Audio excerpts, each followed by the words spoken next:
So, what's this geezer's name? Santini. You sure? Yeah, it's Italian, isn't it?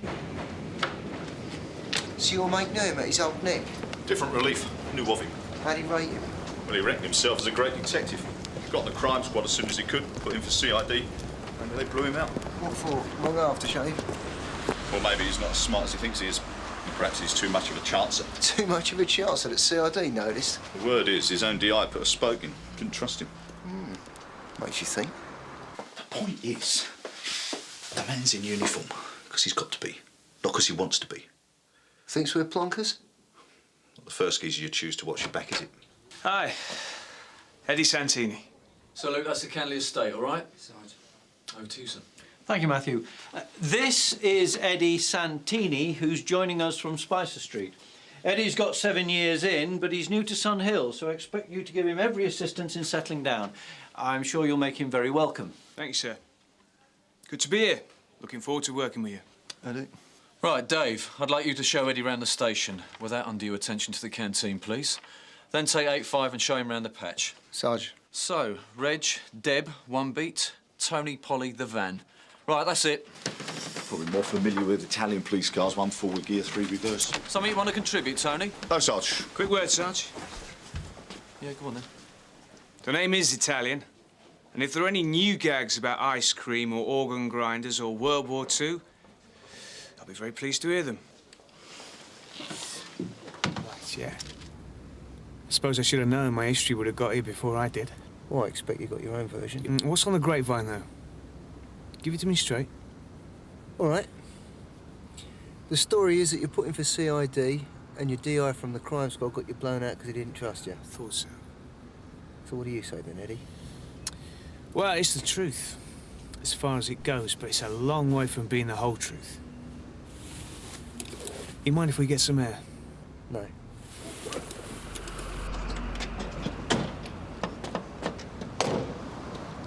With CID, I was interested in from the word go in this job, Dave. I wanted to investigate crime. Yeah, I want to be out of uniform. I want to have a lot more control over how I use my time. I loved it on the crime squad.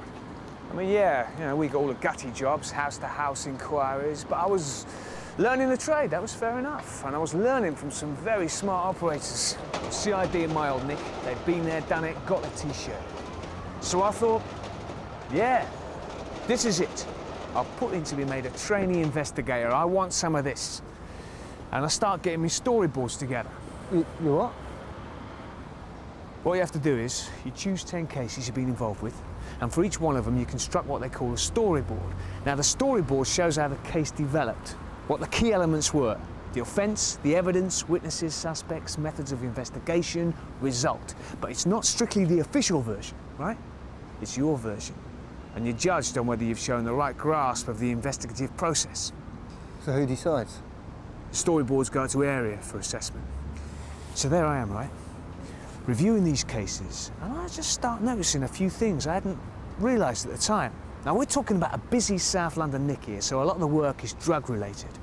So I'm thinking, yeah, we raided that crack house, or that blues club, or that pub, sure. But I saw the DCs and DSs rubbing down the dealers, and they were seizing twice the amount of gear that was put in the reports. What, selling it on? That's what I guessed, through their snouts. Yeah, well, that's been known. So what did you do? I talked to the DI. I mean, you know, maybe I've misunderstood something here. Maybe I'm making a prat of myself. So the DI says, have you got any evidence of this other than what you remember seeing? I says, no, Gov. He says, you're a good lad. You leave this with me, I'll deal with it. None of this has to go in your storyboards. It's not what's wanted, right? So I put in my 10 storyboards. Yeah, and I've got to say, they were immaculate, Dave. Textbook stuff. You still got blown out. The DI had an old mate at area. I found out later. He must have put the mockers on behind the scenes. I was not back into uniform, and they said it'd be more comfortable for me if I moved to another division. So, you know, it's true. The DI didn't trust me. He didn't trust me not to blow the whistle. Well, did you make a complaint? No, I got nothing to back it up with. All I'd be doing would be to make sure my card was marked publicly instead of on the quiet. So you just kept your head down? No choice. Put it down to experience. But I'm sticking with uniform from now on, Dave. As far as I'm concerned, CID are bananas. bent, yellow, and they hang around in bunches. All units from Sierra Oscar, Larkmead Road, youths fighting. Sierra Oscar from 8-5, we'll take that.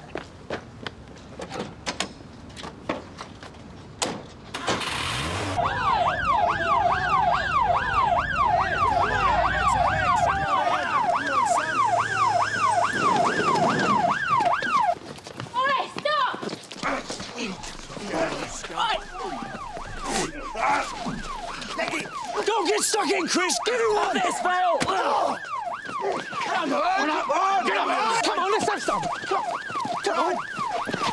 Run! Run, get out of it! Stay down!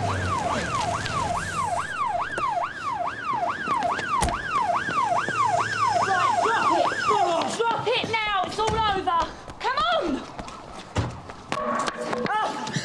Had enough? Your body? Yeah, I know. Come on, get up. Yeah, you'll be all right with him? Yeah? I'll catch up with Dave then. Right. You're under arrest for assault. Stand up. Stand up. Right. Come on, mate.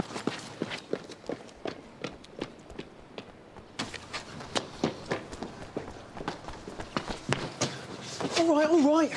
I ain't done nothing. You dropped this? I never. I saw you. Oh, yeah? What were you doing carrying this lump of wood? I never had no wood. I'm arresting you for possession of an offensive weapon. You do not have to say anything. And I'm that may saying harm never or had offence no you. wood, Do not and you mention never the saw me question. with So it. much later Write you that rely on down. the court. Anything you do say Anyway, may be but I given said in it all. evidence. Eddie? Diago didn't do badly for an eye tie. Tony, I told you, he is Greek. Is he hell Greek? Look, as far as I'm concerned, he didn't do anything that clever. I had the situation in hand. I wouldn't mind if he'd have stayed out of it. That's your name down on the sheet. Don't know what you're moaning about. Nothing. Forget it. I saw the prisoner leave the scene of the affray carrying a piece of wood. He never left my sight until he dropped the piece of wood and then attempted to take refuge in the front garden of a house. He ran out the front garden when I approached, failed to stop when requested to do so, and then PC Santini stopped him. That's rubbish. Yeah, hold on, you'll get your turn. When I put the offence to him, the prisoner denied it. I only arrived at the scene when a piece of wood was in PC Quinnan's possession. Yeah, and it was never in mine. If I put my hands up for possessing an offensive weapon, I get what? A caution? I'm not doing it. I'm going for a jury trial. I want to see what a jury makes of this. His word against mine. I think I can help you, Sarge. Although I didn't pursue the prisoner, I did see him with a piece of wood at the scene of the original affray when we first arrived. You lying pig! I've already told you,